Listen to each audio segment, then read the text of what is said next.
I paid for this seat. 4 words that made a flight attendant freeze. A billionaire goes silent, and an entire business-class cabin hold its breath. They wanted him gone. A tired, worn-down single father who didn't look like he belonged. They called security. They threatened him. They made him feel like nothing. But what nobody on that plane knew, not the VIP, not the crew, not the 180 passengers settling into their seats, was that the man they were trying to remove owned the very airline stamped on their boarding passes. And in the next 6 hours, Marcus Washington was about to prove that real power doesn't announce itself. It just shows up when it matters most. Drop your city in the comments so I can see how far this story travels. And if you haven't already, subscribe and hit that bell because you don't want to miss what happens next. Marcus Washington hadn't slept in 34 hours. He stood in the boarding line at Gate B7 in JFK Terminal 5, ticket in one hand, phone in the other. The phone screen showed a text from his lawyer, Rachel Morrison. 4 words that had kept him awake through 2 connecting thoughts and a nightmare he couldn't shake. Don't miss this flight. He wouldn't. He couldn't. Because in 48 hours, a judge in London was going to decide whether Marcus's 9-year-old daughter Zoe would stay with him or be relocated permanently to the United Kingdom with her mother. That was the only reason he was here.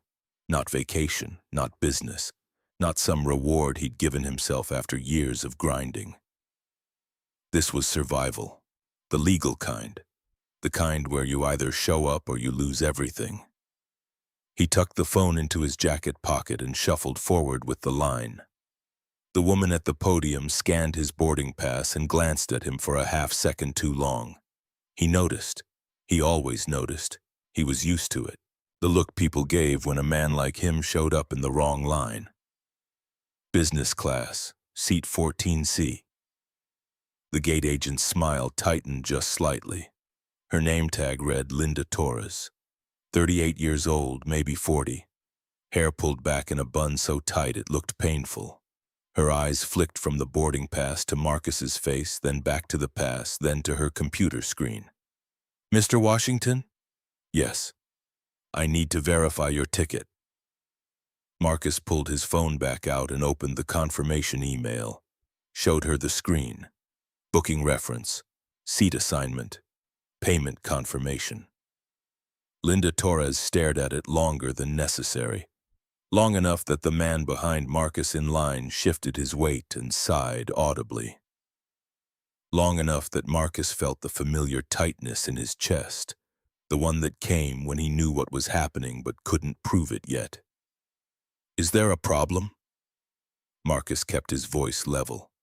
No, sir. Just making sure everything matches. She typed something, frowned, typed again. Then she looked up at him with that practice smile flight personnel learn in training. The one that's supposed to make you feel like they're doing you a favor. Do you have another form of ID? Passport, maybe? Marcus reached into his jacket and pulled out his passport, handed it over. Linda Torres examined it like she was authenticating a Rembrandt, flipped through pages, held it up to the light. Compared the photo to his face with an intensity that suggested she thought he might be an international fugitive traveling under an alias.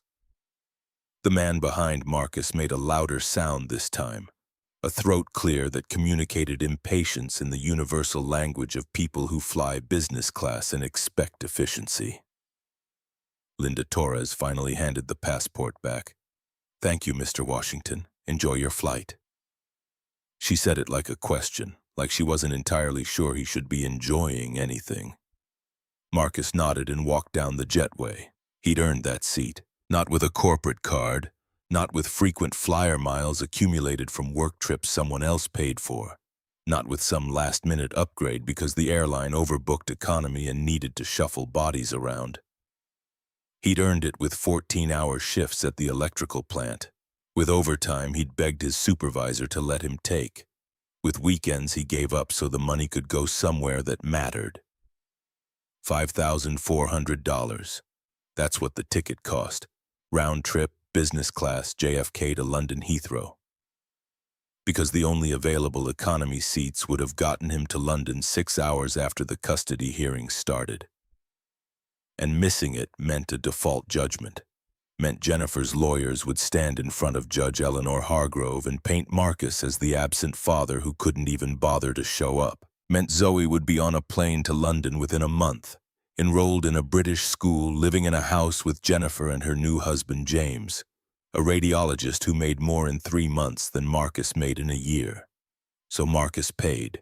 He emptied what was left in his savings after Rachel Morrison's retainer, after the private investigator who documented every school pickup and doctor's appointment, after the child psychologist's evaluation that confirmed Zoe was thriving in Marcus's care.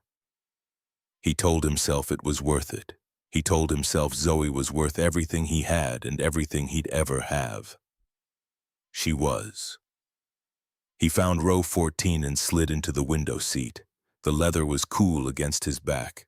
The legroom felt almost absurd compared to the economy seats he usually flew. He leaned his head against the window and closed his eyes just for a moment, just to let the exhaustion wash over him without fighting it. Around him, business class filled up with the kind of people who flew this way all the time. Suits that fit like they were sewn onto bodies. Watches that cost more than Marcus's truck. Cologne that didn't come from a drugstore shelf.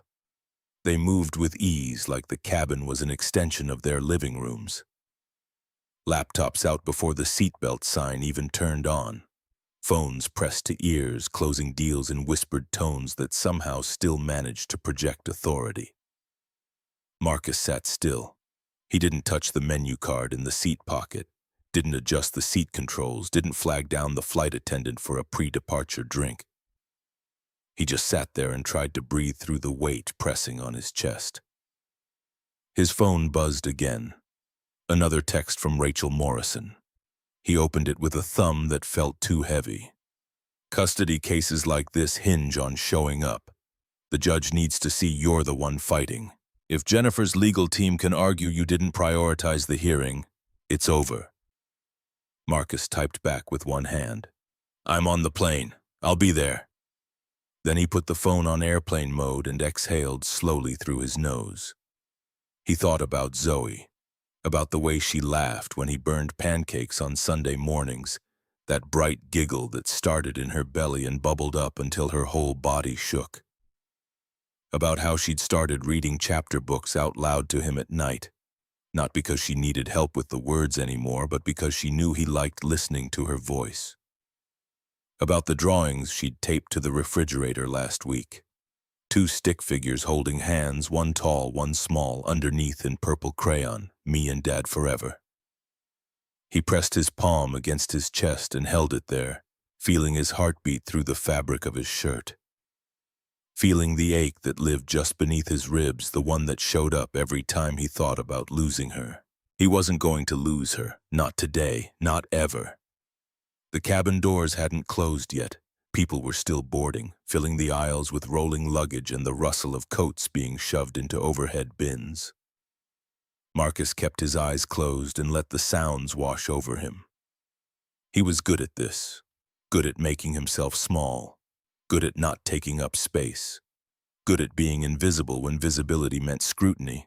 It was a skill he'd learned young. Growing up in Cleveland in a neighborhood where being noticed by the wrong people meant trouble. Working his way through community college while his friends were either getting locked up or getting out. Landing the job at Midwest Industrial Electric at 22 and realizing that even in a safety vest and steel-toed boots, even with a clipboard and a certification that said he knew what he was doing, some people would always look at him and see someone who didn't belong. So he learned to be quiet, to do the work, to let his competence speak louder than his presence. And it worked, for the most part, until moments like the one at the gate when quiet competence didn't matter because someone had already decided what they were looking at. The memories came without permission. They always did when he was this tired. 6 months ago, sitting in a conference room across from Jennifer and her attorney. Jennifer looked different than he remembered. thinner, her hair shorter, wearing a dress he'd never seen before, navy blue with a pearl necklace that probably came from James. She wouldn't look at him, just stared at the table while her lawyer laid out the case for relocation. Better schools, cultural opportunities, extended family support, a stable two-parent household. All the things Jennifer could provide in London that Marcus supposedly couldn't provide in Ohio. Rachel had countered with facts. Attendance records showing Marcus at every parent-teacher conference. Medical records documenting how Marcus handled Zoe's asthma attacks. Financial statements proving he'd never missed a child support payment, never been late on rent, never let Zoe go without anything she needed. But facts only mattered if the judge believed they outweighed opportunity. And opportunity had a seductive shine to it, especially when it came wrapped in private schools and museum memberships and summers in the English countryside. Marcus opened his eyes. The cabin was almost full now. Across the aisle, a woman in her 50s was settling into 14A, arranging a cashmere wrap over her shoulders like she was preparing for a transatlantic hibernation. 2 rows up, a man in a charcoal suit was already typing on his laptop, fingers moving with the mechanical rhythm of someone who'd written the same email 1,000 times. Marcus pulled his own phone out one more time before the flight attendants started their final checks. Opened his photos, found the one he'd taken 3 days ago. Zoe in the kitchen, flour on her nose, holding up a cookie she'd shaped like a star. She'd been staying with Marcus's mother while he was in New York for the pre-hearing depositions. His mother had sent updates every few hours. Zoe ate all her vegetables. Zoe finished her homework. Zoe asked when Daddy was coming home. He zoomed in on her face. 9 years old, brown eyes that looked just like his, smile that could disarm anyone, hair in 2 braids his mother had done because Marcus still hadn't mastered anything more complicated than a ponytail. She had asthma, moderate, persistent asthma, the pulmonologist called it, diagnosed when she was 5, after a cold turned into something that made her wheeze so hard Marcus thought her ribs might crack. She needed a daily inhaler, a rescue inhaler for emergencies, a nebulizer for bad attacks, and someone who knew the signs, who could tell the difference between normal breathing and the subtle whistle that meant her airways were tightening. Marcus knew those signs. He'd learned them the hard way sitting in an ER at 2 in the morning while Zoe struggled to breathe and Jennifer paced the hallway in tears, unable to do anything but panic. That was when Marcus realized panic didn't help. Action did. Calm did. Knowing exactly what to do and doing it without hesitation. Jennifer never learned that calm. 6 months into the separation, Zoe had an attack while staying overnight with her mother.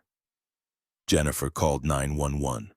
The paramedics arrived to find Zoe sitting on the couch with her rescue inhaler, breathing normally, wondering why there were sirens. The ER physician's notes said it clearly.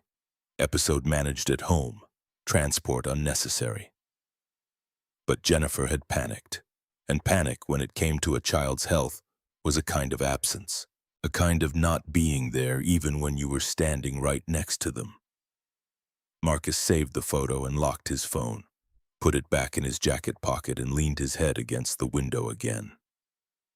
Outside, the ground crew was disconnecting the jetway. The sky beyond the terminal was gray, heavy with clouds that looked like they were holding snow they didn't want to release yet. He thought about what Rachel had told him during their last meeting. The judge is going to look at 2 things, stability and presence. Jennifer has the money and the opportunities. You have the track record. You've been there every single day. You've been the constant. That matters, Marcus. That's what wins these cases. He wanted to believe her. He wanted to believe that showing up counted for something in a world that seemed designed to reward people who could pay for shortcuts. But belief required energy he didn't have, so instead he just held on to the facts. He was on the plane. He would land at Heathrow at 6:40 in the morning, local time. He would take the express train into London. He would meet Rachel at her office by 8:30. They would review the documents one more time, and at 10 o'clock, he would walk into that courtroom and look Judge Eleanor Hargrove in the eye and tell her exactly why Zoe belonged with him. Because he was her father, not the one with money, not the one with the bigger house or the impressive job title, just the one who showed up every morning, every night, every time it mattered. The seatbelt sign came on with a soft chime. The captain's voice crackled through the intercom. Standard greeting, weather update, estimated flight time 7 hours and 20 minutes. A smooth ride expected over the Atlantic. Marcus let the words wash over him without really hearing them. He was already doing the math in his head for the 100th time. Landed Heathrow at 6:40, express train by 7. Rachel's office by 8:30 if traffic cooperated. Review documents for 90 minutes. Courtroom by 10. It was tight, but it was doable, as long as nothing went wrong. The aircraft began to push back from the gate.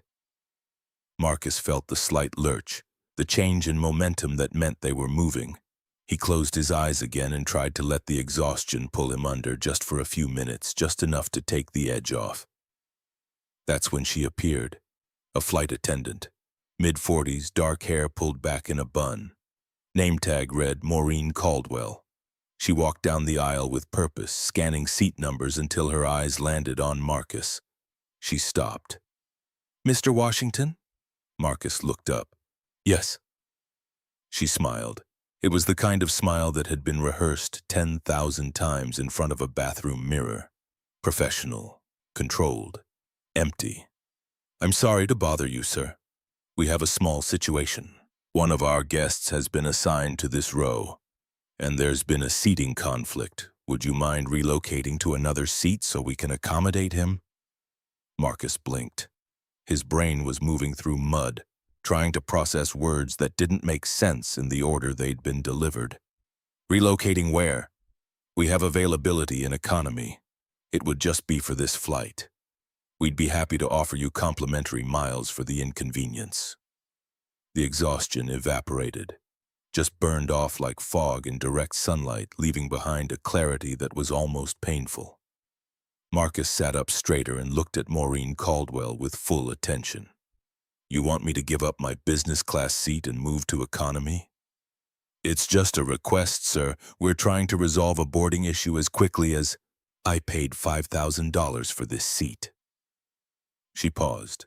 The smile flickered, like a light bulb with a loose connection. "I understand, sir, and we truly appreciate your flexibility, but this particular guest is a priority passenger, and priority how?" She hesitated, just for a second, but it was enough. Enough for Marcus to see the calculation happening behind her eyes. Enough to understand that this wasn't about seating conflicts or boarding issues. This was about something else entirely. "He's a valued member of our executive loyalty program, and so he didn't book a seat in business class. But you want to give him mine?" Maureen Caldwell's jaw tightened. The smile was gone now, replaced by something harder, something that looked like impatience wrapped in professional courtesy. "Sir, I'm simply asking if you'd be willing to—" "No." The word sat between them like a wall. Solid, immovable, the kind of word that doesn't leave room for negotiation. She straightened her posture, adjusted the jacket of her uniform. When she spoke again, her voice had lost all pretense of friendliness. "Mr. Washington, I understand this is frustrating, but I'm encouraging you to consider the offer. The miles we're providing are quite generous, and I don't need miles, I need this seat. I have a legal obligation in London tomorrow morning, and I booked this flight specifically because it's the only one that gets me there in time." "I appreciate that, sir, but is there a written policy that says a paying passenger can be moved to accommodate someone else after boarding?" She didn't answer. "Is there?" Marcus repeated. His voice was still calm, still level, but there was iron underneath it now. The kind of iron that came from 22 years of being underestimated and learning exactly when to stop bending. Maureen Caldwell's eyes darted toward the front of the cabin, towards someone Marcus couldn't see yet. "Let me speak with the cabin director. I'll be right back." She turned and walked briskly up the aisle. Marcus watched her go. His heart was hammering now, not from anger but from something deeper, something older, the specific exhaustion that came from having to fight for things other people took for granted. He'd spent his whole life being the guy people looked past, the guy who got talked over in meetings, the guy whose ideas got credited to someone else, the guy who showed up early, stayed late, did the work, and never got thanked because thank you required seeing someone in the first place, and every time he'd done the polite thing. He'd moved, he'd stepped aside, he'd swallowed whatever he was feeling and told himself it didn't matter. But this time it did matter, because Zoe was on the other end of this flight. And if he got bumped to economy, if economy was full and he got bumped to a later departure, if he missed the hearing by even an hour, Jennifer's attorneys would use it. They'd frame it as negligence, as proof that he wasn't committed, as a reason to take his daughter 3,000 miles away, so no. He wasn't moving, not today. 2 minutes passed, then 3, then 5. The cabin had gone quiet in a way that felt deliberate. The other passengers in business class had noticed. Some pretended to read, others glanced sideways, their eyes moving between Marcus and the front of the cabin where Maureen Caldwell had disappeared. A woman across the aisle whispered something to her husband, who shook his head slightly and looked away. Marcus felt their eyes, felt the weight of their assumptions. He knew what they saw, a man in a jacket that had seen better days, hands that were rough from work, not soft from typing, no briefcase, no laptop, no air of authority. They saw someone who didn't belong, and now they were watching to see if he'd be removed. That's when the VIP arrived. He came down the aisle like he owned it, tall, tanned, silver hair styled in a way that suggested a standing appointment with someone who charged $200 for a haircut. Navy blazer, no tie. The kind of man who walked into rooms and expected them to rearrange themselves around him. His name was Victor Sterling, 56 years old. Founder and managing partner of Sterling Capital Ventures, a tech investment firm that had backed 3 companies that later went public and made early investors obscenely wealthy. Forbes had profiled him twice. He had a verified checkmark on every social media platform. He had a reputation for being brilliant, ruthless, and absolutely certain that the world owed him convenience. And right now, the world owed him seat 14A. He stopped at row 14 and looked at Marcus the way you'd look at a coat someone left on your chair. Not with hostility, just with the mild confusion of a man who expected obstacles to remove themselves. "This is my row." He didn't say it to Marcus. He said it to Maureen Caldwell, who had reappeared behind him like a shadow. "Yes, Mr. Sterling, we're working on resolving the situation." "What situation?" Victor Sterling looked at Marcus directly now, taking inventory, the jacket, the hands, the exhaustion written on his face. "Who is this?" Marcus met his gaze and didn't blink. "I'm the person sitting in the seat I paid for." Sterling's expression didn't change. He turned back to Maureen. "I was told this row would be cleared." "We made the request, sir. The passenger has declined." "Declined?" Sterling said the word like it was foreign, like he'd never heard it used in reference to himself. He looked at Marcus again, longer this time, really looking. "Listen, I don't know what your situation is, and I'm sure you're a perfectly fine person, but I fly this route 8 times a year. I have meetings in London that affect thousands of jobs. I need the space, the quiet, and the window, so let's make this easy. Take the upgrade offer, move to the back, and everyone's happy." Marcus looked at him without moving. "Everyone except me." "Come on, man, it's just a seat." "Then take a different one." Victor Sterling's nostrils flared, just slightly, just enough. He turned sharply to Maureen Caldwell. "Get your supervisor." "Mr. Sterling, Now!" Maureen disappeared again. Victor Sterling didn't sit down. He stood in the aisle, arms folded, blocking the path, a silent power move. A way of saying I'm not going anywhere and neither is this problem until it's solved the way I want it solved. Marcus didn't look at him. He looked straight ahead. His hands were steady on the armrests, but his pulse was racing. Not from fear, from the specific kind of adrenaline that came from knowing a fight was coming and not being able to avoid it. A minute later, a new face appeared. Older, more senior. Name tag read Vincent Harlow, cabin director. Probably 50 years old, gray at the temple. The kind of gravitas that came from 20-plus years of managing conflicts at 30,000 feet. Good evening, gentlemen. I understand there's a disagreement about seating. There's no disagreement, Victor Sterling said. His voice had the clipped efficiency of a man used to being obeyed. There's a passenger in a seat that was supposed to be available for me. Fix it. Vincent Harlow looked at Marcus. His eyes did the same assessment everyone else's had done. Quick, efficient, drawing conclusions from surfaces. Sir, I apologize for the confusion. We'd like to offer you a seat in our premium economy section along with a full refund of the fare difference and 10,000 bonus miles. Marcus shook his head slowly. I appreciate that, but I'm not moving. Sir, we're trying to accommodate a valued. Is there a regulation that allows you to forcibly relocate a passenger who has a confirmed paid ticket in their assigned seat? Vincent Harlow hesitated. Because if there is, Marcus continued, and his voice was still calm, still controlled, but there was steel underneath it now. I'd like you to cite it, and I'd like it in writing, and I'd like the names of every crew member involved in this request, because my lawyer is going to want them. The cabin went dead silent. People 3 rows away stopped pretending not to listen. Phones came out, not obviously, just slight movements, hands shifting, screens glowing. Victor Sterling stared at Marcus like he'd just spoken in a language Sterling didn't know existed. You're going to lawyer up over an airplane seat? Marcus turned to face him. When he spoke, his voice was low, deliberate, every word chosen with precision. Mr. Sterling, I'm flying to London for a custody hearing. My daughter is 9 years old. If I miss that hearing, I could lose her. I worked 14-hour days for 4 months to pay for this ticket.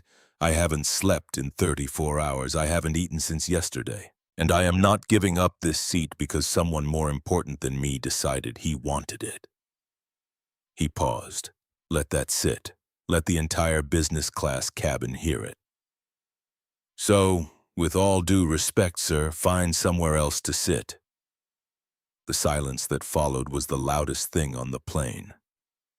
Victor Sterling's face cycled through 3 emotions in rapid succession. Surprise, offense, and then something cold, something that looked like calculation. He leaned down, close enough that Marcus could smell bourbon on his breath. You're making a mistake. I know people at this airline, senior people. You're going to wish you'd taken the deal. Marcus didn't flinch. Maybe, but I'll still have my seat. Sterling straightened up, looked at Vincent Harlow. I want this man removed. Harlow swallowed. The color had drained from his face. He was a man standing between 2 oncoming trains, trying to calculate which one would hurt less. Mr. Sterling, under current regulations, we cannot remove a passenger who has a valid. Then call the captain. Vincent Harlow looked like he wanted to be anywhere else in the world. He nodded slowly, turned, walked toward the cockpit at the front of the cabin. Victor Sterling remained standing in the aisle, jaw clenched, radiating the specific kind of fury that comes from a man who has never been told no and has absolutely no idea what to do with it. Around them, 180 passengers sat in charged silence. Some watched openly now, others typed furiously on their phones before the crew could enforce airplane mode. The woman across the aisle had her hand over her mouth. The man in the charcoal suit 2 rows up had stopped typing and turned halfway around in his seat. Marcus sat still, hands on his knees, eyes forward. He thought about Zoe, about the drawing on the refrigerator, about 2 stick figures holding hands. And he waited. 3 minutes later, Vincent Harlow returned from the cockpit.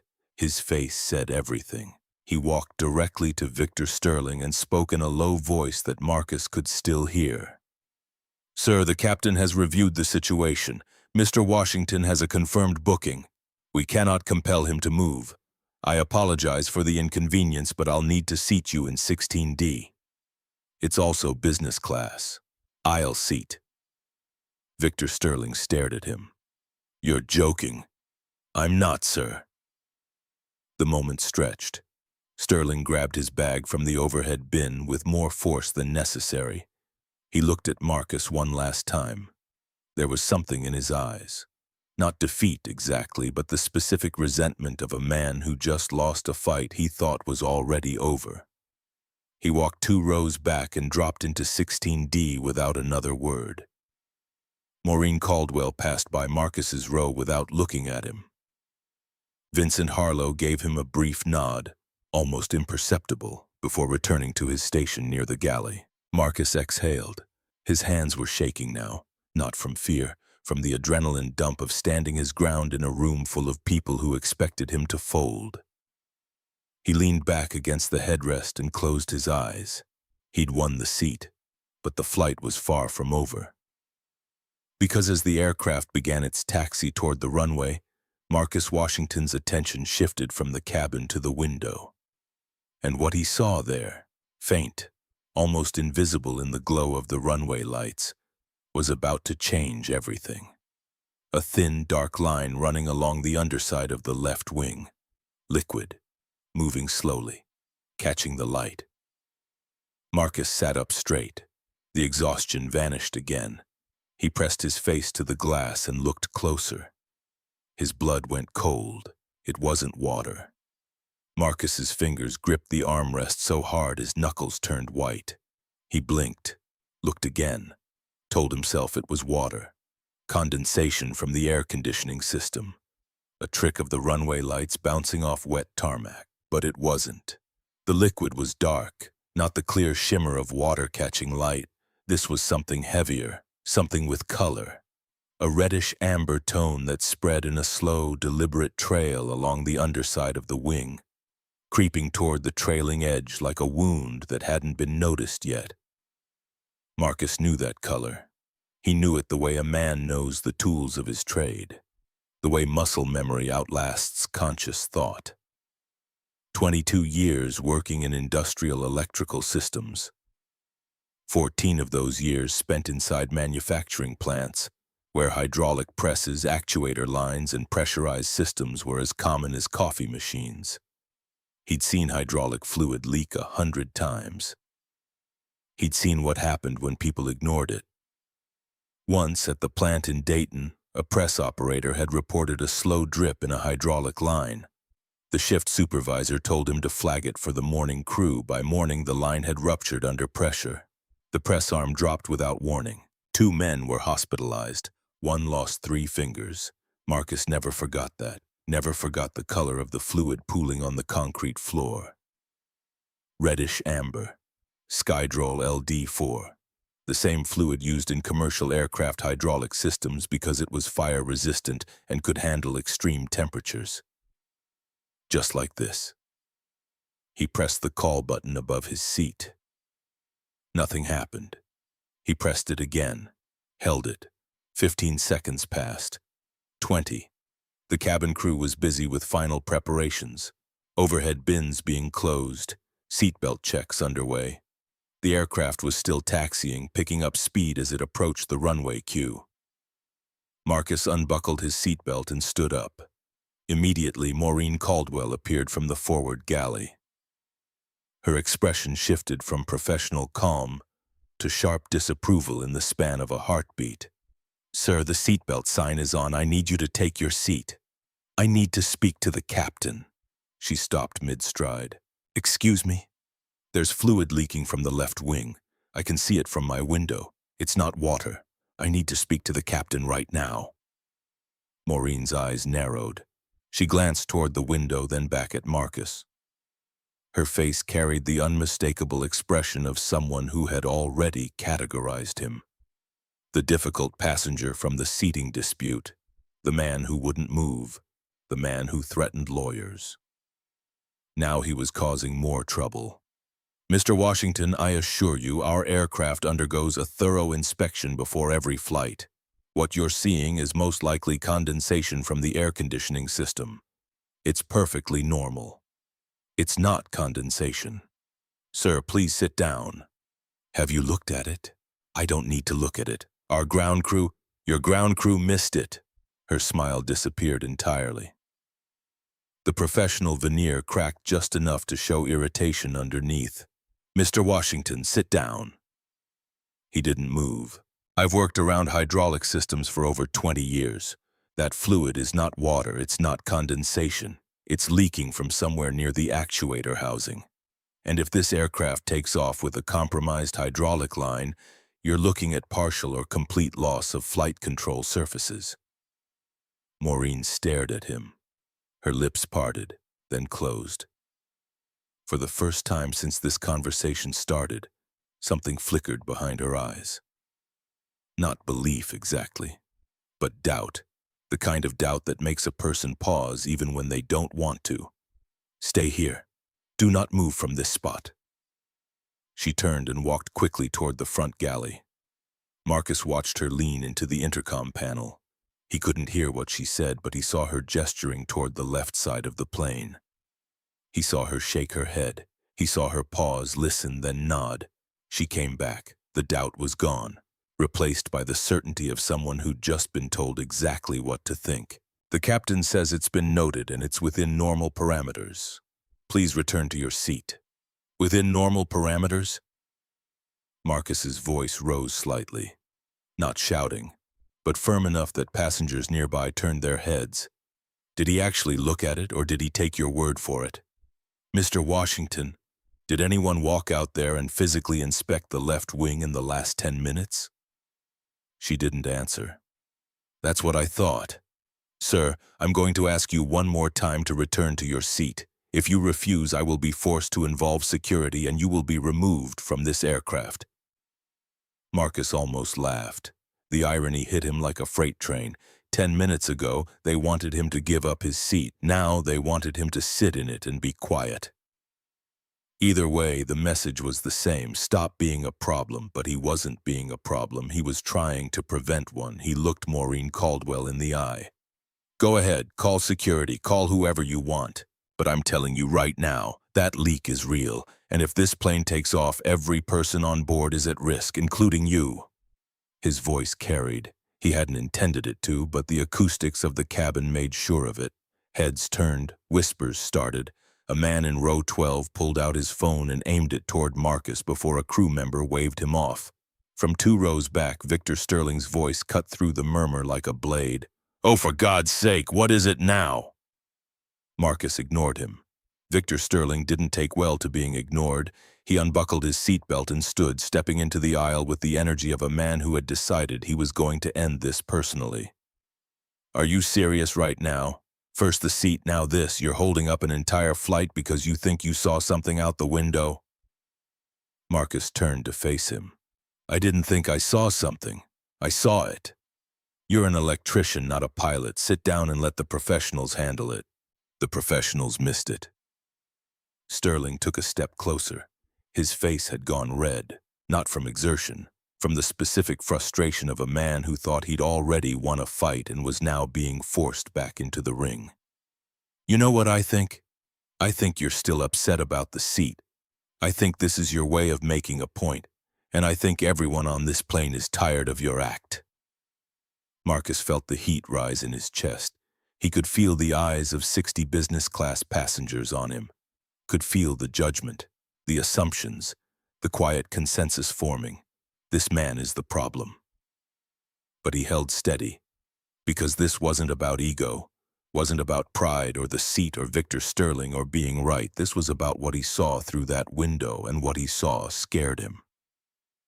Mr. Sterling, I don't care what you think about me. I don't care if every person on this plane thinks I'm crazy, but I have seen hydraulic fluid leak before. I've seen what happens when it's ignored. And I'm not going to sit quietly and hope for the best while this aircraft takes off with a potential failure in the flight control system. That's not your call to make. Then whose call is it? Because the crew won't look. and the captain hasn't left the cockpit." Sterling opened his mouth, but before he could speak, Vincent Harlow appeared again. He looked like he'd aged 5 years in the last 15 minutes. Deep lines around his eyes, jaw tight. "Gentlemen, please, both of you need to take your seats immediately. We are second in line for takeoff." Marcus turned to him. "Mr. Harlow, I am asking you, not telling you, asking you to relay one thing to the captain. Tell him there is a visible fluid trail along the underside of the left wing, originating from the area near the inboard actuator housing. Tell him it is not condensation. Tell him it is consistent with Skydrol hydraulic fluid. And tell him that if he doesn't stop this aircraft and request a ground inspection, he is taking off with an uninspected anomaly on a transatlantic flight." Harlow stared at him. The color had drained from his face. He looked like a man who suddenly realized he was responsible for a decision that could end very badly no matter which way he chose. "That's all I'm asking. If I'm wrong, we lose 10 minutes. If I'm right, we save 180 lives. The cabin went silent again. That particular kind of silence that happens when everyone is listening but no one wants to be caught doing it. The woman across the aisle had stopped pretending to read. The businessman in the charcoal suit had turned completely around in his seat. Even the flight attendants near the galley had gone still. Harlow swallowed hard. His eyes moved to the window.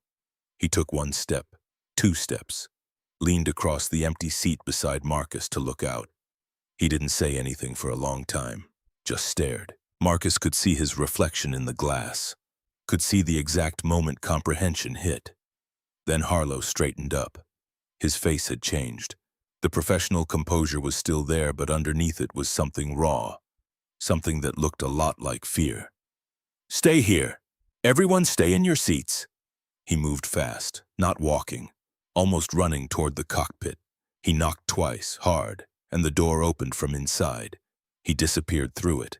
The cabin erupted in whispers. What did he see? Is something wrong with the plane? What's happening? Victor Sterling stood in the aisle, arms crossed, but his posture had shifted. The arrogance was still there, but it was thinner now. Underneath it, Marcus could see uncertainty. The kind of uncertainty that comes when a man starts to wonder if he might be on the wrong side of something important.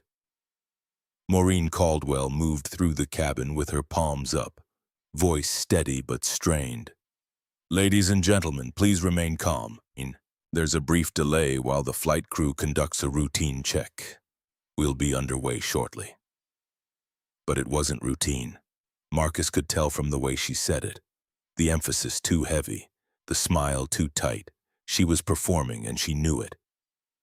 30 seconds later, the aircraft stopped moving. The engines didn't shut down. The lights didn't change. But the plane stopped, right there on the taxiway, second in line for departure, with the runway lights stretching out ahead like a promise that had just been put on hold. Vincent Harlow came back out of the cockpit.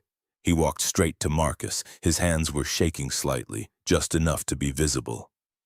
"The captain is requesting a ground inspection. We're returning to the gate."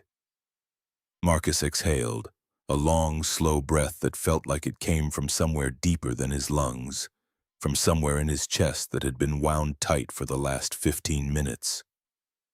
"Thank you."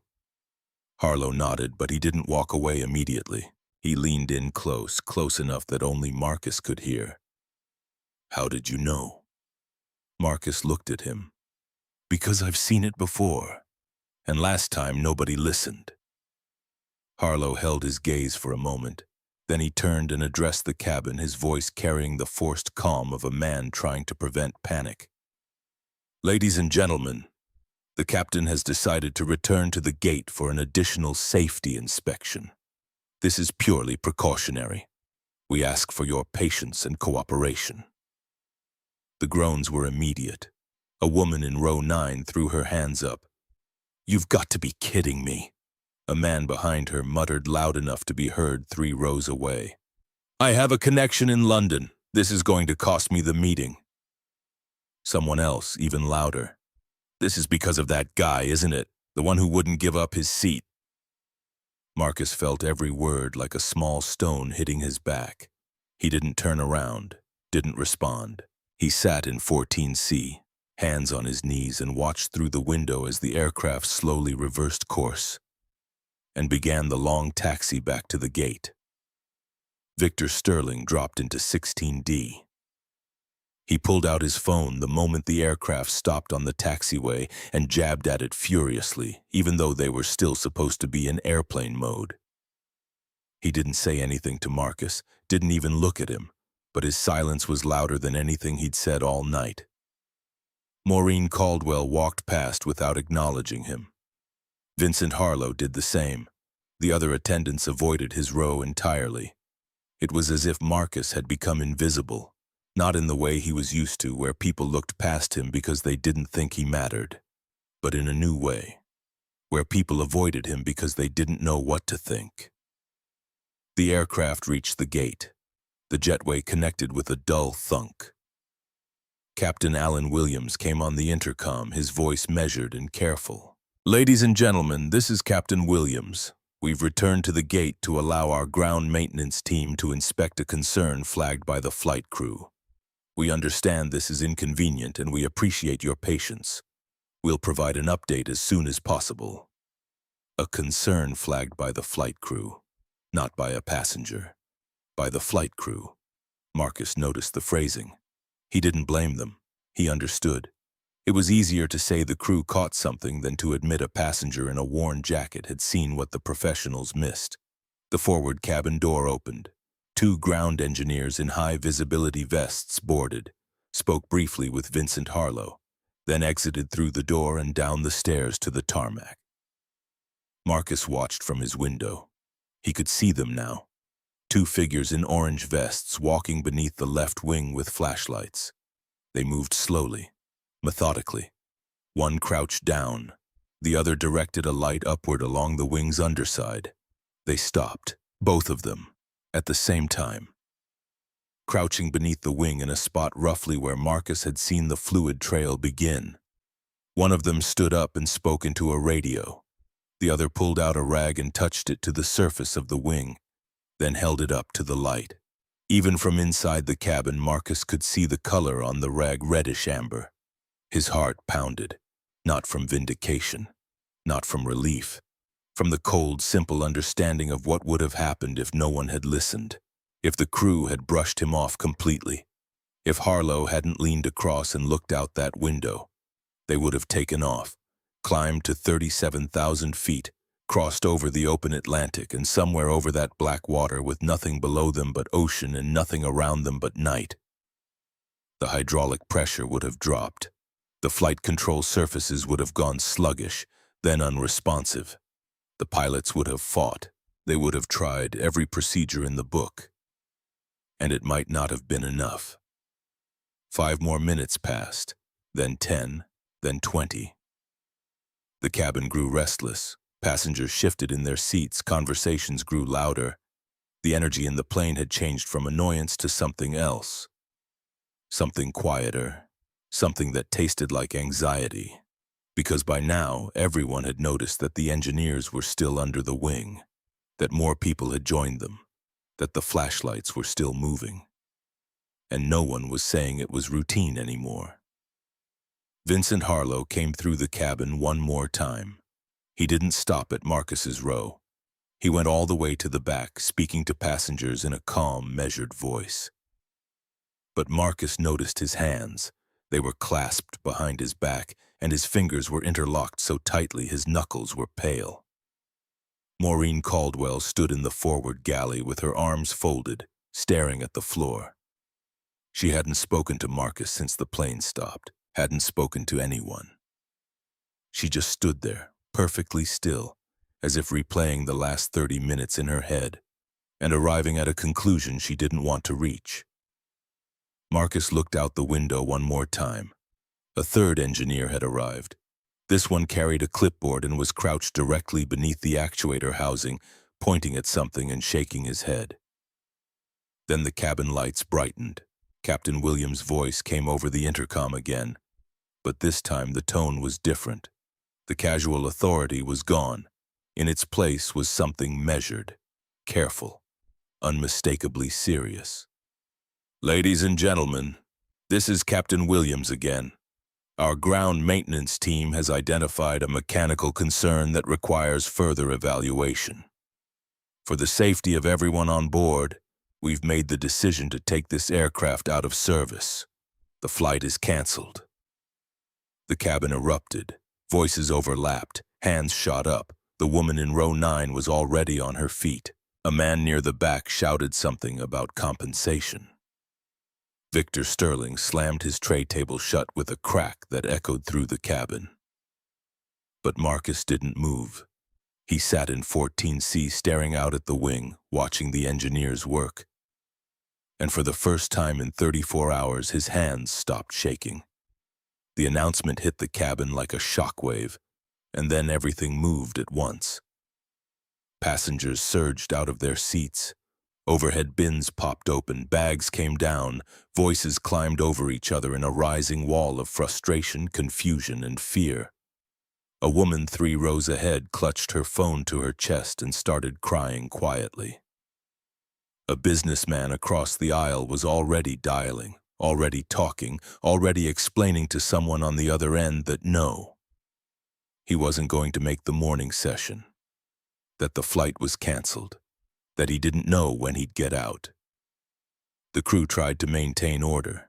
Maureen Caldwell stood at the front with both palms raised, repeating the same phrase over and over like a mantra that had stopped working. "Please remain calm. Please remain in your seats. Rebooking information will be provided at the gate." Nobody was listening. Marcus sat still. His mind wasn't on the chaos around him. It was on the math, the cold, practical, unforgiving math of what this cancellation meant for his custody hearing. The flight was supposed to land at Heathrow at 6:40 in the morning. The hearing was at 10.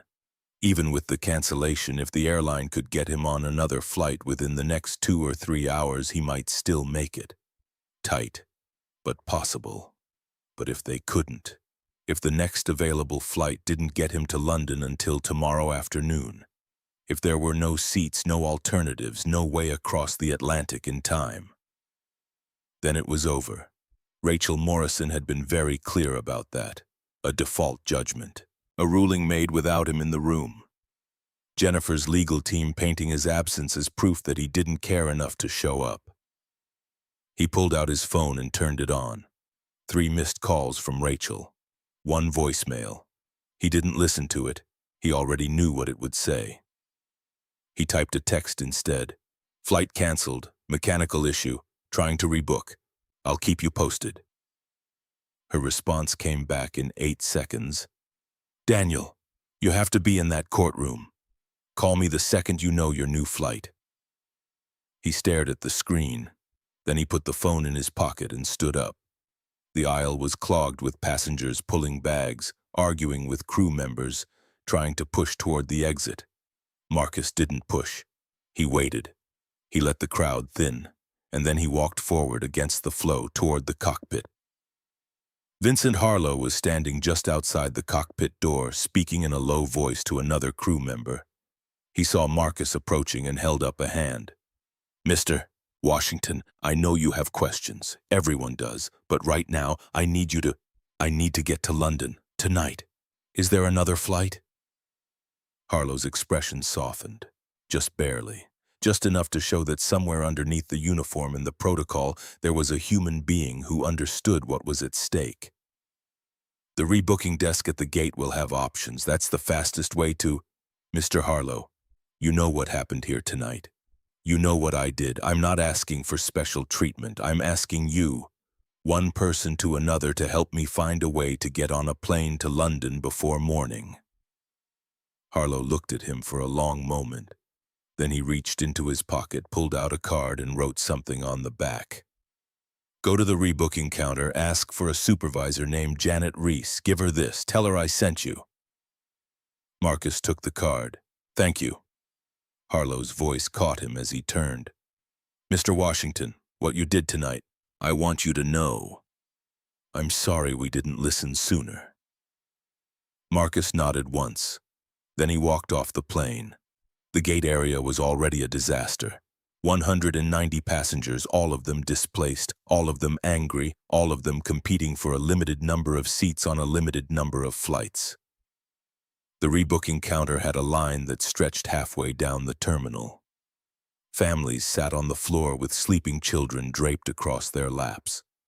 Business travelers paced back and forth, phones pressed to their ears, voices sharp with urgency. Marcus walked past the line, found the supervisor desk off to the side, behind a partition. A woman with short gray hair and reading glasses was typing rapidly on a computer. Her name tag read Janet Reese. "Excuse me, Vincent Harlow asked me to speak with you." He held out the card. She took it, read the back, and looked up at him over her glasses. "You're the passenger who flagged the hydraulic issue." "Yes, ma'am." She studied him for a moment. Then she turned back to her screen and started typing. Her fingers moved fast, decisive. "The next direct flight to Heathrow departs at 11:50 tonight. It's full, completely full. Economy, premium, business, all of it." She kept typing. "There's a connecting flight through Amsterdam that departs at 12:15, gets you into Heathrow at 9:40 local time." Marcus did the math. 9:40, the hearing was at 10. Heathrow to central London was at least 45 minutes on the express. That left him negative minutes. It was impossible. "Is there anything earlier?" "Let me check the partner airlines." She typed for another 30 seconds. Her face was unreadable. Then she stopped, looked at the screen, looked at Marcus. "There's a flight on a partner carrier departing at 10:30 tonight. Arrives Heathrow at 6:10 in the morning. But it's economy only and there's one seat left." "I'll take it."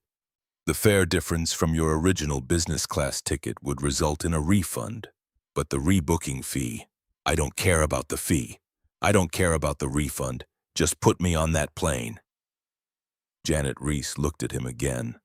Something in her expression shifted. It was the look of someone who had spent 20 years behind an airline counter and had learned to tell the difference between a passenger who was angry about inconvenience and a passenger who was fighting for something that actually mattered. "Give me 2 minutes." She picked up a phone, spoke quietly, typed some more, spoke again, then hung up. She printed a boarding pass and slid it across the counter. "Gate C22. Boarding starts in 40 minutes. You'll need to move quickly." Marcus took the boarding pass. His hand was trembling. Not from fear or exhaustion this time. From relief so sharp it almost hurt. Thank you so much." "Go." And then, just as he turned, she added, "Mr. Washington, my daughter went through a custody battle 3 years ago. Her ex tried to take her kids to another state. She fought like hell, and she won." Janet paused.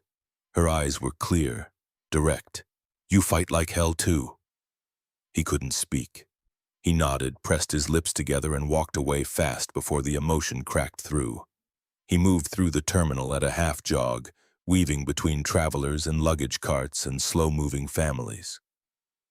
Gate C22 was on the other side of the airport. He had 40 minutes. He could make it. His phone buzzed. Rachel. "Got a flight, landing at 6:10. I'll be at your office by 8. "Thank God, I'll have everything ready. Daniel, listen to me. Get some sleep on that plane. You need to be sharp tomorrow." "I will." He wouldn't. He knew that, but he said it anyway. He was halfway to gate C22, cutting through the food court, when a voice stopped him. "Mr. Washington." He turned. Victor Sterling was standing near a coffee kiosk, leather bag slung over one shoulder, phone in hand. He looked different than he had on the plane. The blazer was rumpled, the silver hair slightly out of place. The confidence that had radiated off him like heat was muted now, replaced by something Marcus couldn't quite identify. Marcus stopped walking. Every instinct told him to keep moving. He didn't have time for this. He didn't owe this man anything. But something in Sterling's face made him pause. "I heard what they found. The hydraulic line." Marcus said nothing. "They said it was a significant leak. Said if the plane had taken off, there was a real chance of a control failure over the Atlantic. That's what I was trying to tell you. Sterling's jaw tightened. He looked away, then back. I know. Silence stretched between them. Around them, the terminal hummed with the chaos of displaced passengers and delayed flights. But in that small pocket of space near the coffee kiosk, it was just two men standing 3 feet apart, dealing with the weight of what had almost happened. I owe you an apology. On the plane, the things I said, the way I handled that. Sterling paused. He seemed to be choosing his words carefully, like a man who wasn't used to apologizing and was building the sentence one piece at a time. I was wrong. I was out of line, and I'm sorry. Marcus studied him, searched for the angle, the calculation, the strategic move, because men like Victor Sterling didn't apologize without reason. Men like Sterling always had a play, but he didn't see one. What he saw was a man standing in an airport terminal at 10 o'clock at night, looking genuinely shaken, genuinely humbled, and genuinely struggling with the realization that his own arrogance had nearly prevented someone from saving his life. You could have taken the deal, you could have moved to economy, you could have given up that seat and ended up somewhere else on the plane, where you wouldn't have been near that window, where you wouldn't have seen the leak. Sterling's voice dropped. I know, and I tried to make that happen. I pushed for it. I pushed hard. He ran a hand through his hair. The polish was completely gone now. What was left looked raw. If you had moved, nobody would have seen it, would they? Marcus didn't answer. He didn't have to. I've been sitting here for the last 20 minutes thinking about that.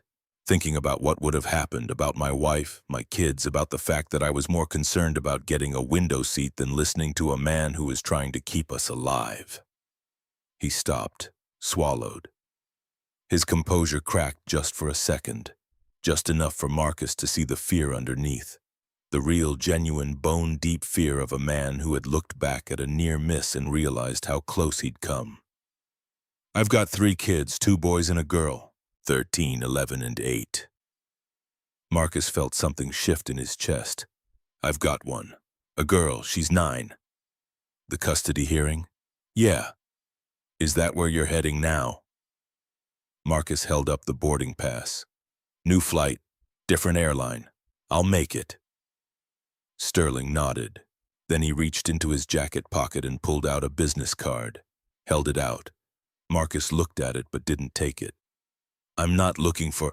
I know you're not. That's not what this is. I just want you to have my contact information, in case you ever need anything, legal support, a reference, whatever, no strings, I mean that. Marcus looked at the card, then at Sterling. Then he took it and put it in his pocket. Thank you. Don't thank me. I don't deserve it. Sterling paused. His voice had gone quiet. Washington, I've built a career on reading people, on sizing them up in 30 seconds and deciding what they're worth. And tonight I looked at you and decided you were nobody. I decided you didn't belong. I decided you were less important than me because of what you were wearing and where you work and how tired you looked. He stopped again. The words seemed to catch in his throat. And you turned out to be the most important person on that plane. Marcus felt the words land somewhere deep. Not like a compliment, like a truth that had been waiting to be spoken out loud. He didn't know what to say, so he said the only thing that felt honest. I was just the guy who looked out the window. No, you were the guy who refused to stop looking even when everyone told you to sit down and shut up. That's different. That's the part most people don't have. They stood there for another moment. 2 men from different worlds, separated by money and status and every assumption the world uses to sort people into categories. And for just that moment, none of it mattered. I've got to go. My gate's on the other side of the terminal. Sterling extended his hand. Marcus shook it, firm, brief, the way men shake hands when something real is passed between them and words aren't enough to carry it. Good luck tomorrow with the hearing. Thanks. Marcus turned and walked fast. He didn't look back. The terminal was thinning out now. The rush of displaced passengers had spread across the airport, absorbed into other gates, other flights, other plans hastily remade. Marcus's footsteps echoed on the polished floor as he moved through the corridors, past darkened storefronts and empty seating areas. His body was screaming. 36 hours without sleep. His legs felt heavy. His eyes burned. The adrenaline that had carried him through the confrontation on the plane, the inspection, the rebooking, was fading now, leaving behind a bone-deep weariness that settled into him like cold water. But he kept walking, because Zoe was waiting, not literally. She didn't know any of this was happening. She was at home with Marcus's mother, probably asleep, probably curled up with the stuffed rabbit she'd had since she was 3. She didn't know that her father was in an airport 3,000 miles away, running on fumes and fear and a love so fierce it had kept him upright for 36 hours straight. She didn't know, but she was the reason he kept moving. He reached Gate C-22 with 12 minutes to spare. The boarding area was half full. A different airline, a different crew, a different plane. He checked the wing instinctively, scanning from inside the terminal. Old habit now, or maybe new habit, hard to tell. He found a seat near the window and sat down. His legs thanked him. His back thanked him. His eyes tried to close on their own. His phone buzzed, a text from a number he didn't recognize. "Mr. Washington, this is Vincent Harlow. Janet Reese gave me your number. I hope that's okay. I wanted you to know that the maintenance report came back. The leak was in the primary hydraulic actuator for the left aileron. Significant fluid loss. The engineering team classified it as a high-risk failure point. Their assessment is that if the aircraft had reached cruising altitude, there was a strong probability of partial loss of lateral control." Marcus read it twice. Partial loss of lateral control. Over the Atlantic. At night. With 180 people on board. Another text followed. "The captain asked me to personally thank you. The airline will be reaching out formally, but he wanted you to know that in his professional opinion, your observation tonight prevented a potential catastrophic event. His words, not mine." Marcus stared at the screen. He tried to process it, tried to feel something appropriate, relief, pride, vindication, something.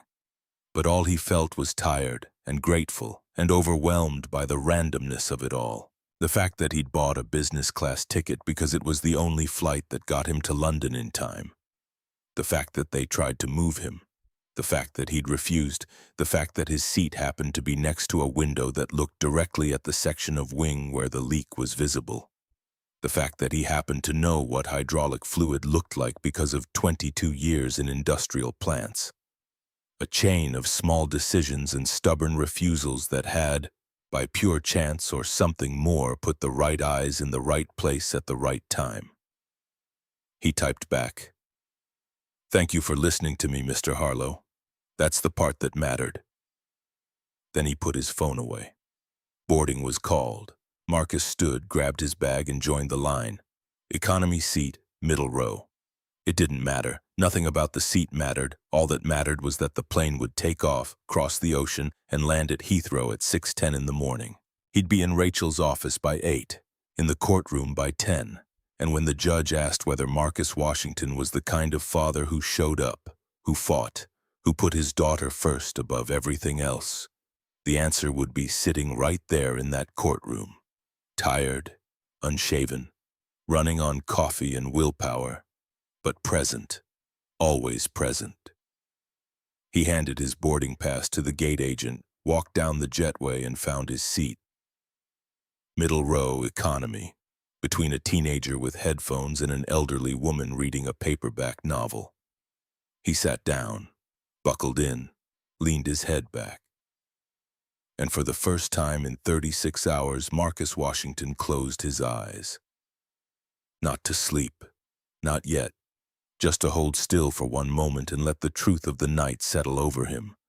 The seat they tried to take, the leak no one else saw, the plane that never should have left the ground, The apology from a man who'd never given one before. And somewhere 3,000 miles ahead of him, a courtroom where a judge would decide the rest of his life. His breathing slowed, his shoulders dropped. The engine spooled up outside and the aircraft began to move. Marcus kept his eyes closed and let the motion carry him forward. The plane touched down at Heathrow at 6:14 in the morning, 4 minutes behind schedule. Marcus felt the wheels hit the tarmac and his eyes snapped open like a switch had been thrown. He hadn't slept. Not really.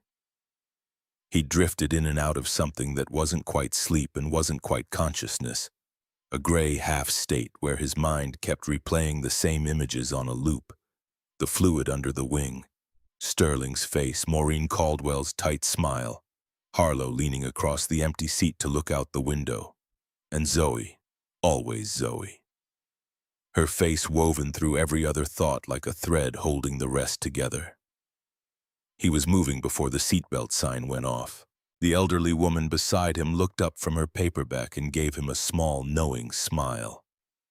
The kind older women give to younger men who look like they're carrying something heavy. He nodded at her and pulled his bag from under the seat.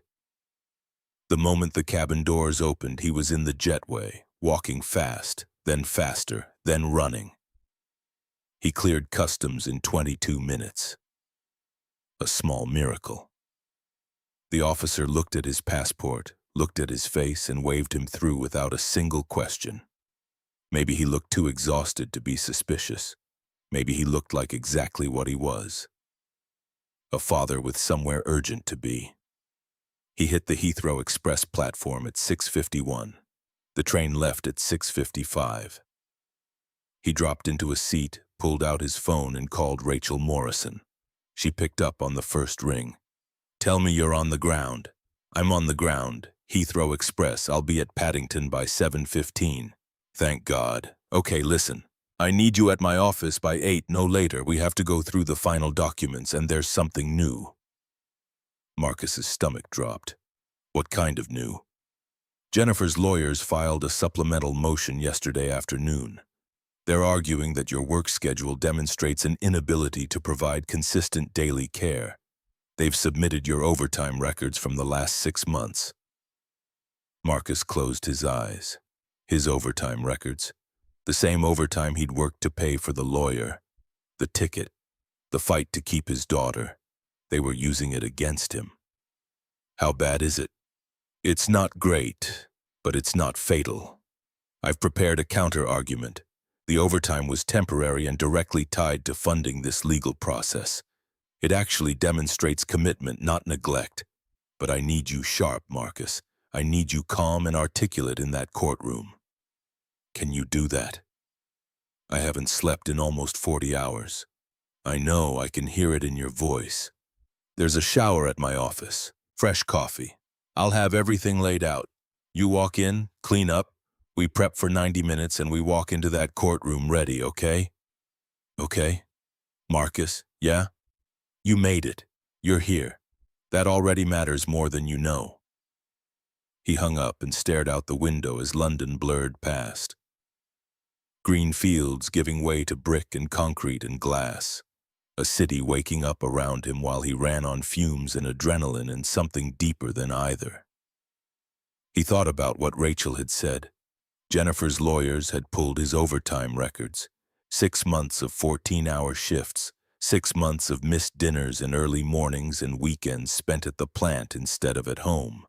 They'd taken the evidence of his sacrifice and reframed it as evidence of his failure. That was the cruelty of it, not the legal strategy, the framing, the way the same set of facts could tell 2 completely different stories depending on who was telling them. In one story, Marcus Washington was a father who worked himself to the bone to fight for his daughter. In the other, he was an absent parent who prioritized his job over his child. Same man, same hours, same calloused hands and tired eyes. 2 opposite conclusions. He knew which story Jennifer's lawyers would tell. He knew how it would sound in a courtroom.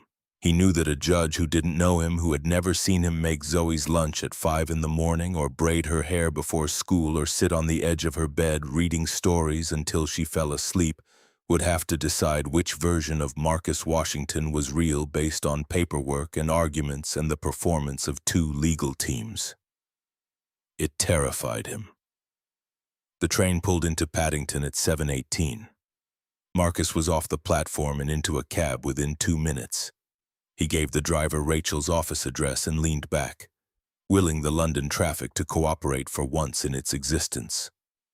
It didn't, but he made it to her office at 7:52. 8 minutes early. Rachel Morrison was already at her desk. She was a small woman in her early 50s with sharp eyes and a habit of speaking in clipped, precise sentences that wasted nothing. She'd been practicing family law for 23 years. Marcus's case wasn't her biggest. It wasn't her most complicated, but she'd told him once over coffee during their second meeting that it was the one she cared about most. "You look terrible." "Thank you." "Shower's down the hall. There's a clean shirt in the closet. I guessed your size. If it doesn't fit, we'll make it work." He showered in 4 minutes. The hot water hit his skin and something inside him loosened just slightly. Not the tension. The tension was permanent now, baked into his muscles and his jaw and the space between his shoulders. But the fog in his head cleared a little. Enough to think, enough to focus. The shirt fit close enough. He came back into Rachel's office looking less like a man who'd been awake for 40 hours and more like a man who'd been awake for 20. It was an improvement. Rachel pushed a cup of coffee across the desk and opened a folder. "Okay, here's where we stand. Jennifer's team is going to argue 3 things. 1, your work schedule is incompatible with primary custody. 2, her relocation to the UK provides Zoe with better educational opportunities and family support. 3, your financial situation is unstable. My financial situation is unstable because I spent everything I had on this case. I know, and that's exactly what I'm going to tell the judge. But I need you to say it too, in your own words, without anger, without bitterness. The judge needs to hear from you directly why you're here and what you've sacrificed to be here." "What do you want me to say?" Rachel leaned forward. "I want you to tell the truth, simply, clearly. I want you to tell the judge who Zoe is to you, not in abstractions, not in legal language. Tell the judge about Sunday mornings. Tell the judge about the drawings on the refrigerator. Tell the judge about reading chapter books at night. Tell the judge what your life looks like with your daughter in it, and what it would look like without her." Marcus's throat tightened. "I'm not good at that, talking about my feelings in front of strangers." "I know you're not, but today you have to be, because Jennifer's lawyers are polished and prepared, and they're going to paint a very convincing picture of a mother who can provide a stable, affluent home in a country with excellent schools and extended family support. And the only thing that can compete with that picture is the truth about who you are as a father. Not on paper. In person." He nodded. He drank the coffee. He listened while Rachel walked him through the documents, the timeline, the counter-arguments, the likely questions from the judge. She was thorough, relentless, and by 9:30 Marcus felt something that almost resembled preparedness. Not confidence. He was too tired and too honest with himself for confidence. But preparedness, a readiness to walk into that room and say what needed to be said. They took a cab to the courthouse. Neither of them spoke during the ride. Rachel reviewed notes on her phone. Marcus watched London pass by outside the window and thought about the last time he'd seen Zoe. 3 days ago, a Tuesday. He'd dropped her at school, same as always. She'd unbuckled her seatbelt, grabbed her backpack, and then stopped with her hand on the door handle. "Dad, are you going somewhere?" He'd hesitated. He didn't want to lie to her, but he didn't want to scare her either. She knew about the custody situation. Kids always know more than adults think. But he tried to shield her from the worst of it. "I have to take a trip for a couple days. Grandma's going to stay with you." Is it about me? His heart had cracked right there in the school drop-off lane, with other cars honking behind him. It's about making sure we stay together, baby, that's all. She'd looked at him with those eyes, those huge, serious 9-year-old eyes that saw everything. You'll come back? Always. She'd nodded, climbed out of the truck, walked into school without looking back. Not because she didn't care, because she trusted him, because she believed him when he said always. And now he was here, 3,000 miles and 40 hours later, sitting in a cab in London, about to walk into a courtroom and fight for the right to keep that promise. They arrived at the courthouse at 9:45. Rachel led him through security through a maze of corridors into a waiting area outside courtroom 4. Jennifer was already there. She sat on a bench across the hall with her lawyer, a tall man in an impeccable gray suit named Jeffrey Hale. Jennifer looked different than Marcus remembered. Her hair was shorter. She was thinner. She wore a navy dress and heels and a pearl necklace that Marcus had never seen before. She looked composed, polished, ready. She glanced up when Marcus walked in. Their eyes met for exactly 1 second, then she looked away. There had been a time when that face was the center of his world. When he'd loved her so completely that the idea of sitting across a courtroom from her would have seemed like a bad dream. But that was before the arguments that never resolved, before the silence that replaced the fighting, before she told him one Tuesday evening while Zoe was in the bathtub singing to herself that she was leaving, that she'd been offered a position in London, that she wanted to take Zoe with her. He'd said no. She'd filed, and here they were. Jeffrey Hale leaned over and whispered something to Jennifer. She nodded without expression. Rachel touched Marcus's arm. Don't look at her, don't engage. Focus on me and focus on the judge, that's it. I know. Marcus, I mean it. Whatever they say in there, whatever they claim about you, you stay calm. You do not react, you wait for your turn and then you speak, understood? Understood. The courtroom doors opened at 10 sharp. They filed in, Marcus on one side, Jennifer on the other. Two people who had once shared a bed, a home, a child, a life. Now separated by a wooden table and a gulf of legal paperwork. The judge was a woman, late 60s, silver hair, reading glasses on a chain around her neck.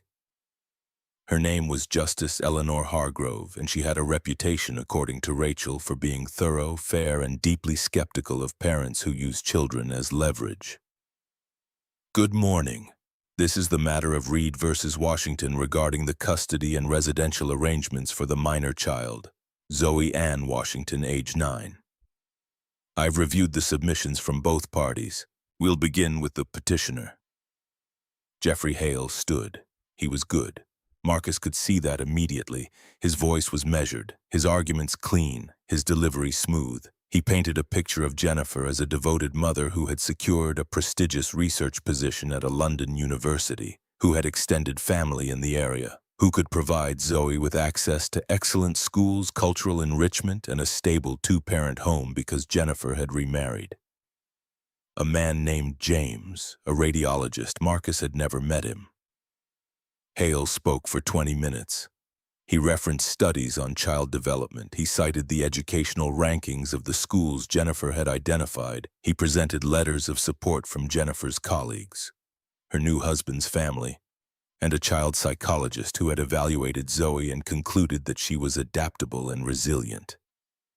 Adaptable and resilient, as if those were arguments for moving a child away from her father rather than descriptions of how she'd survived the divorce. Then Hale turned to Marcus. Your Honor, while we respect Mr. Washington's love for his daughter, the evidence shows a pattern of extended work hours that leaves Zoe in the care of her paternal grandmother for significant portions of the day. Mr. Washington's financial records indicate ongoing instability. His current living situation, a 2-bedroom rental, provides limited space, and his inability to offer the educational and social advantages available in London suggests truth that the child's best interests are served by granting primary custody to her mother. Marcus's jaw tightened. He felt Rachel's hand on his arm, steady, a reminder. Then it was Rachel's turn. She stood and she was everything Jeffrey Hale was not. Where he was polished, she was direct. Where he was smooth, she was sharp. She didn't paint a picture, she built a case, brick by brick. With facts that hit like hammer blows, she presented Marcus's complete work history, not just the overtime, the full picture. A man who had been employed continuously for 14 years, who had never missed a child support payment, who had adjusted his schedule after the separation to be home every morning for school drop-off and every evening for dinner, who had taken Zoe to every doctor's appointment, every school conference, every dance recital. She presented text messages between Marcus and Zoe's teachers showing his active involvement in her education. She presented a letter from Zoe's school counselor describing Marcus as exceptionally engaged and attentive. She presented financial records showing that Marcus's overtime was temporary and specifically tied to funding the custody process. Your Honor, Mr. Washington is not a perfect man. He's not wealthy. He doesn't have a prestigious position or a large house or family connections in London. What he has is a relationship with his daughter that is the foundation of her emotional world. Zoe Washington is not adaptable and resilient because she doesn't need her father. She is adaptable and resilient because her father has given her the security to be those things. Marcus felt something break loose inside him. Not sadness. Something bigger than sadness, something that had been compressed for months under the weight of lawyers and paperwork and fear, and was now expanding in his chest like a breath he'd been holding for a very long time. Then Justice Hargrove looked at him. Mr. Washington, I'd like to hear from you directly. In your own words, tell me why you believe your daughter should remain in your primary custody. Rachel gave him a small nod. Marcus stood. His legs felt unsteady. His hands gripped the edge of the table. He looked at the judge, and for a moment his mind went completely blank. Every rehearsed line, every careful phrase Rachel had coached him on, vanished, so he didn't use them. He just talked. Your Honor, I'm not going to tell you I'm the best father in the world. I'm not. I burn the pancakes most Sundays. I forget to sign permission slips. I once sent Zoe to school with 2 different shoes because I was running late and didn't notice. A small sound from somewhere in the courtroom. Almost a laugh. Almost. But I'm there. Every morning. I'm there every night. I'm there when she's sick. I'm the one sitting on the bathroom floor with her at 2 in the morning when she can't breathe because her asthma's acting up. When she had nightmares after the divorce, I'm the one who moved a sleeping bag into her room and slept on the floor for 3 weeks until she felt safe again. His voice cracked. He paused, swallowed, kept going. I took a flight yesterday from New York to be here today. The plane had a mechanical failure, a hydraulic leak that I identified because I've worked around those systems for 22 years. The flight was canceled. I got on another plane, a different airline. Economy seat, middle row. I haven't slept in almost 2 days. I haven't eaten a proper meal since Tuesday. And I would do all of it again, 10 times over, without hesitation, because my daughter needs to know that her father will always show up, no matter what. He looked at Jennifer. She was staring at the table in front of her, her hands folded in her lap. She didn't look up. Jennifer is a good mother. I've never said otherwise. Zoe loves her and she should, but Zoe's home is with me. Not because I'm better, not because I have more to offer on paper, but because I'm the one she calls when she's scared. I'm the one she reads to at night. I'm the one she drew on that picture on the refrigerator. He stopped. His throat was tight. His eyes were burning. She drew 2 stick figures holding hands. One tall, one small, and underneath in purple crayon she wrote, "Me and Dad forever." That's not a legal argument. I know that. But it's the truth, and it's the only thing I have that no document, no study, no financial report can capture. He sat down. The courtroom was quiet. Justice Hargrove removed her glasses and set them on the bench. She looked at Marcus for a long time. Then she looked at Jennifer, then at both lawyers. I'm going to recess for 30 minutes. When we reconvene, I'll have questions for both parties, and then I'll make my decision. She stood. The courtroom rose with her, and then she was gone through a door behind the bench, and the room exhaled. Rachel leaned over. You did good, Marcus. He couldn't respond. His hands were shaking. His eyes were wet.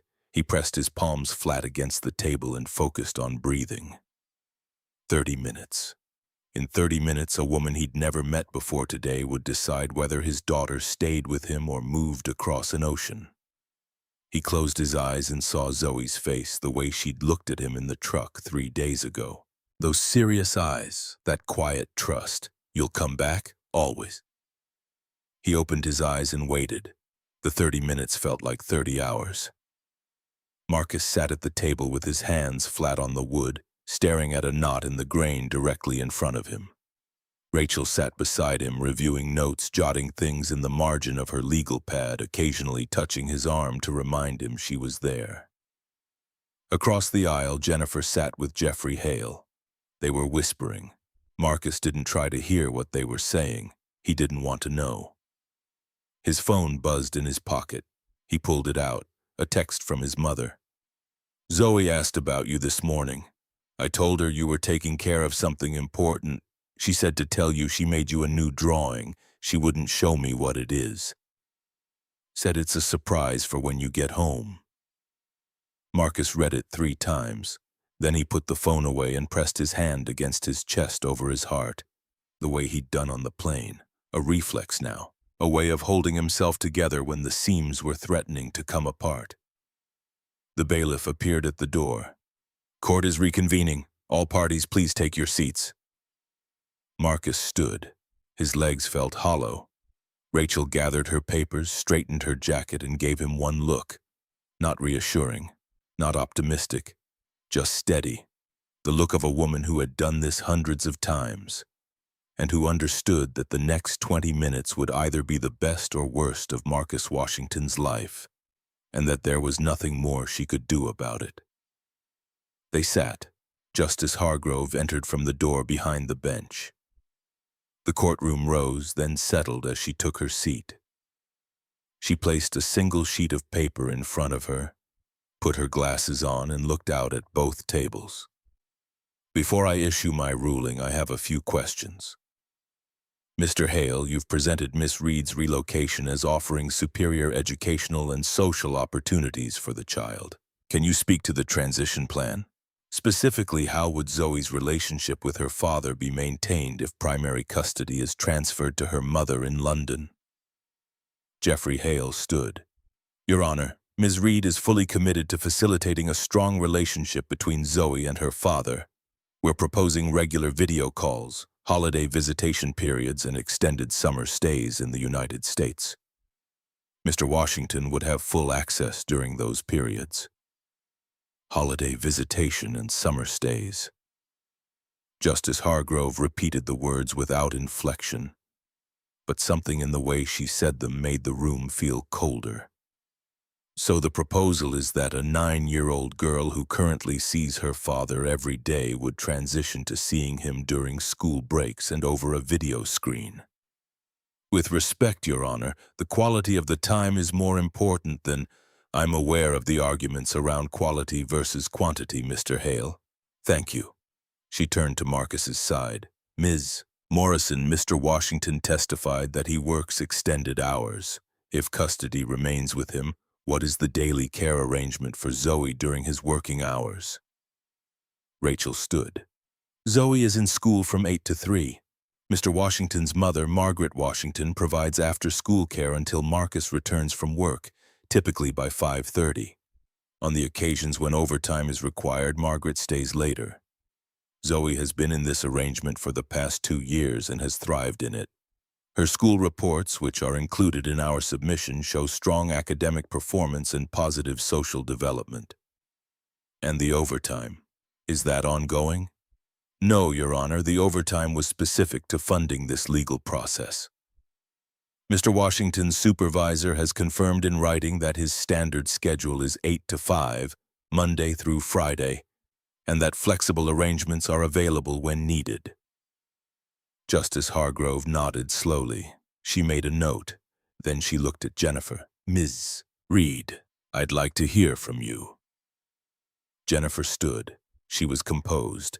Her hands were still. Her voice was clear.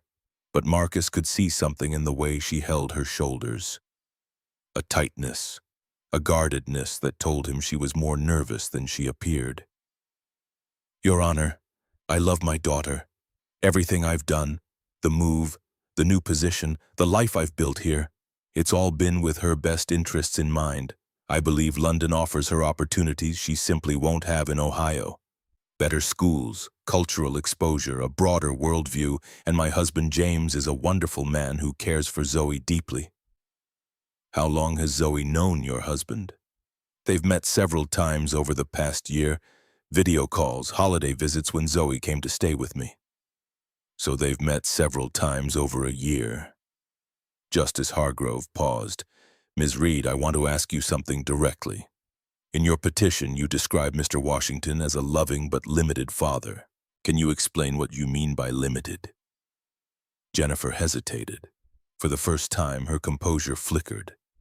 I meant that Marcus's resources are limited, his ability to provide certain opportunities. I understand the financial argument. I've read it thoroughly. I'm asking about something else. In your view, is Marcus Washington a good father? The courtroom went very quiet. Jennifer looked at the table, then at her lawyer, then for the first time since the proceedings began, at Marcus. Their eyes met, and in that moment something passed between them that had nothing to do with lawyers or legal strategy or courtroom theater. It was older than all of that. It was the residue of a marriage that had failed but had produced one thing of infinite value, and they both knew it. Yes, Marcus is a good father. Her voice was quiet but clear. Then help me understand why you believe it serves Zoe's best interest to reduce her daily contact with a father you acknowledge is good in favor of opportunities that, while valuable, can be supplemented in other ways. Jeffrey Hale started to stand. Your Honor, if I may— You may not, Mr. Hale. I'm speaking to Miss Reed. Jennifer's mouth opened, then closed. She looked down at her hands. When she spoke again, her voice was smaller. I want what's best for her. That's all I've ever wanted. I believe you. I believe both of you want what's best for your daughter. That's what makes this case difficult. This isn't a case of neglect or abuse or parental unfitness. This is a case of two people who love the same child and disagree about where she should grow up. Justice Hargrove paused and removed her glasses. I've been doing this for a long time. And in my experience, the most important factor in a child's well-being is not the size of the house or the ranking of the school or the number of extracurricular activities available within a 10-mile radius. The most important factor is the consistency and presence of the people who love them. Marcus stopped breathing. Mr. Washington flew across an ocean to be in this courtroom. His plane was grounded due to a mechanical failure that he identified, potentially saving 180 lives. He found another flight on another airline in economy class, and he arrived this morning with less than 3 hours of sleep because he understood that being here was not optional. That showing up was not optional. She looked at Marcus. That tells me something that no financial statement or school ranking can tell me. It tells me that this is a father who will not quit, who will not be absent, who will do whatever it takes, however hard it is, however exhausted he is, to be there for his child. Marcus's vision blurred. He blinked rapidly and gripped the edge of the table. It is the ruling of this court that primary custody of Zoe Ann Washington shall remain with her father, Marcus Washington, in the state of Ohio. The words hit him like a wave, not a crash. A wave. The kind that lifts you off your feet and holds you suspended for a moment before setting you gently back down. Rachel exhaled beside him. a sharp, controlled breath that she'd been holding for longer than she would ever admit. Ms. Reed will retain generous visitation rights, including school holidays, alternating major holidays, and an extended period during summer break. The court encourages both parties to work cooperatively to ensure Zoe maintains a strong relationship with her mother. The specifics of the visitation schedule will be finalized within 30 days. Justice Hargrove put her glasses back on and looked at both tables. I want to say one more thing, and I'm saying it to both of you. This child did not choose any of this. She didn't choose the divorce. She didn't choose the relocation. She didn't choose to be the subject of a legal proceeding. What she deserves from both of you is the assurance that she is loved fully and unconditionally by two parents who are capable of putting her needs above their own. I trust that you will both honor that. She gathered her papers. Court is adjourned. The room stood as Justice Hargrove exited, and then it was over. Marcus didn't move. He sat at the table, both hands gripping the wood, his shoulders shaking. Not sobbing, not breaking down, just trembling. The kind of trembling that happens when a body that has been running on fear and adrenaline for 2 straight days finally receives the news it was terrified it would never hear. Rachel put her hand on his back. You did it, Marcus. He couldn't speak. He shook his head, then nodded, then shook his head again. And somewhere between the two gestures, a single tear rolled down his cheek and landed on the table. I need to call my mom. Go, I'll handle the paperwork. He stood, pushed through the courtroom doors, walked into the hallway. His hands were shaking so badly he could barely hold the phone. He leaned against the wall and dialed. His mother answered on the second ring. Marcus? Mom. One word, that was all he could manage, but she heard everything in it. Oh, sweetheart, you got her? I got her, Mom. She's staying with me. The sound his mother made was something between a laugh and a cry, a sound that contained 63 years of living and loving and worrying about her son and her granddaughter and every terrible thing that could have happened but didn't. Oh, thank God! Oh, Marcus, thank God! Can you put her on? Is she there? She's right here. She just got home from school. Hold on. A rustling. Footsteps. The sound of a phone being passed from one hand to another. Dad?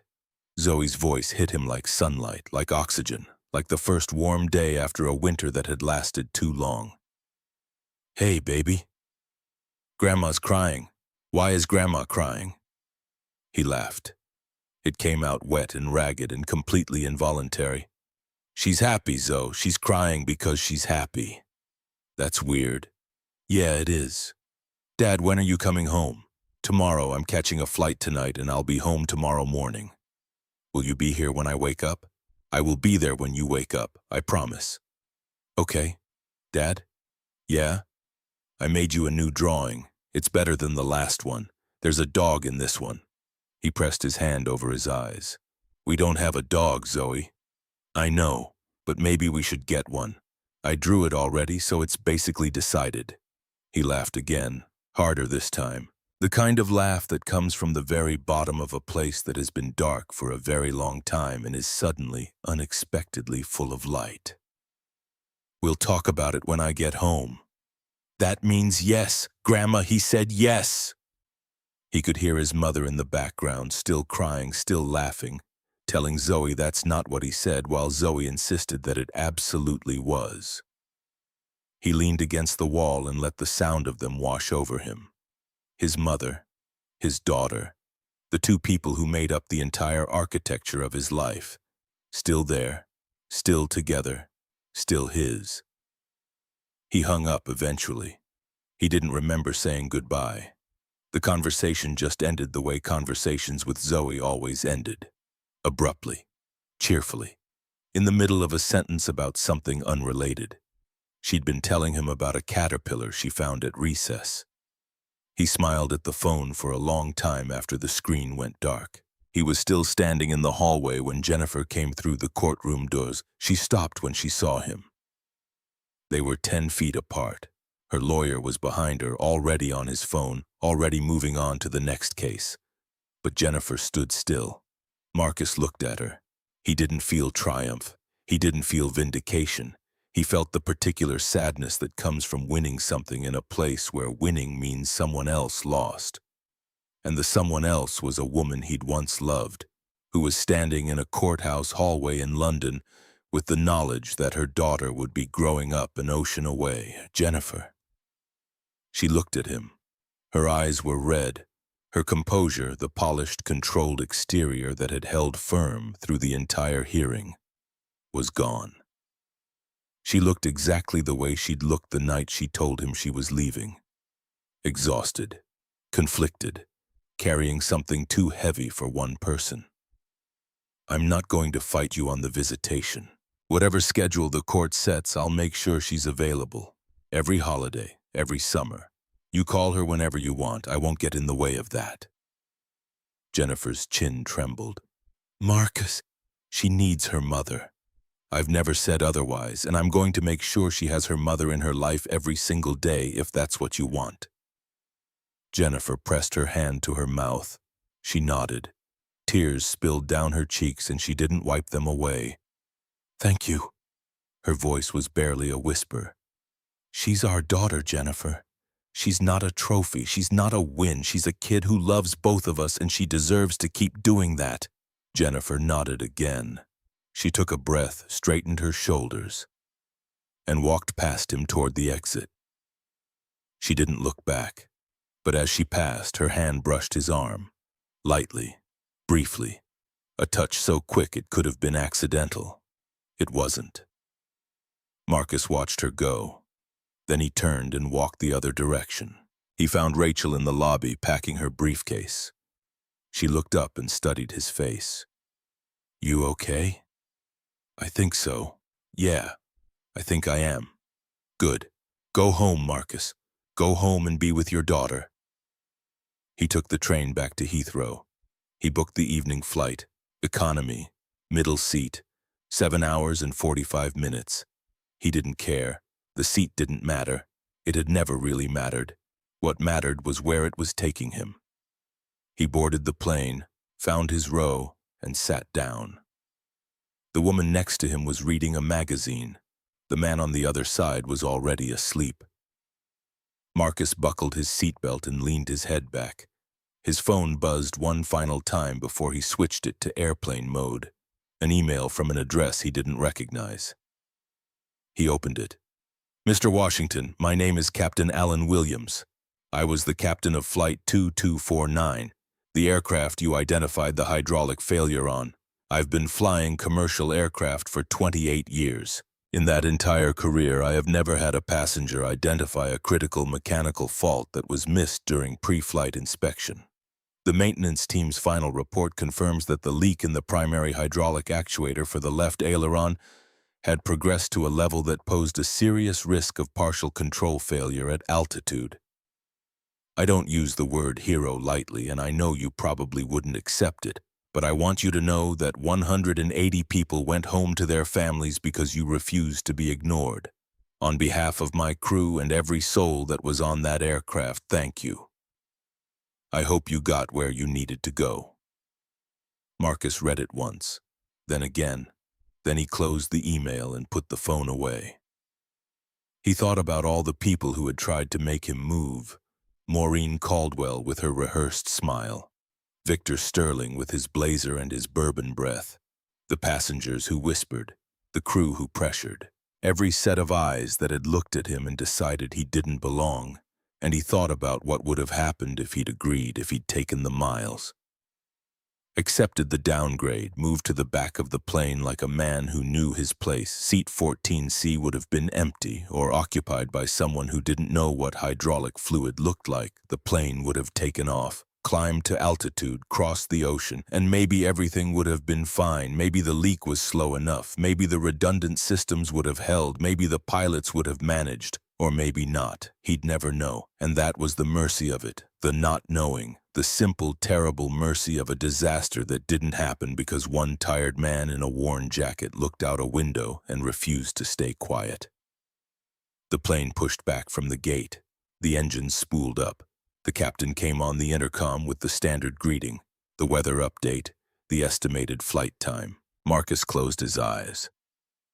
He was going home, to a 2-bedroom rental that needed a new water heater, to a job that started at 6 in the morning, to a refrigerator with a stick figure drawing taped to the door, to Sunday pancakes that he'd probably burn again, to a 9-year-old girl with huge, serious eyes who was expecting him to walk through the door tomorrow morning, and to a new drawing with a dog in it. He smiled. For the first time in 3 days, he smiled. He was still smiling when the plane lifted off the runway and climbed into the evening sky, heading west, heading home, carrying a man who had done the only thing he'd ever known how to do. He showed up. He paid attention. He refused to move, and he kept his promise.